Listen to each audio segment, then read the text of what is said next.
Tomorrow, President Obama is going to sit down with congressional leaders from both parties to talk about debt.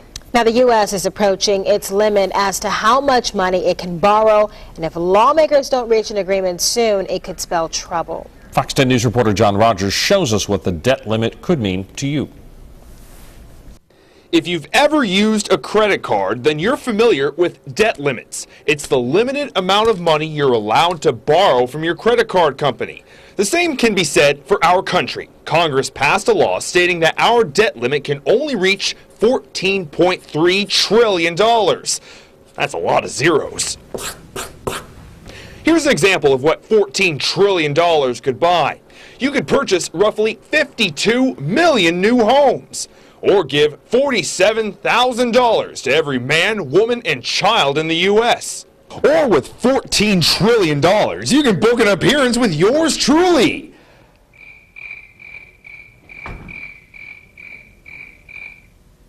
But in all seriousness, there is a problem. The U.S. is quickly approaching this limit, and the government has until August 2nd to raise this debt ceiling. The Treasury Department says if the U.S. fails to do so, it would be an unprecedented event in American history. The U.S. Treasury says our government would have to stop or delay payments to Social Security and Medicare. It could also mean a stop to military salaries. America's status as a global financial pillar would be put into question. And the Treasury Department says it could lead to a horrific economic crisis. The Committee for Responsible Federal Budget, a bipartisan group, feels the government should raise the debt ceiling and fix the budget. Democrats and Republicans have bickered lately over how exactly they want to fix this. But the August 2nd deadline is looming around the corner.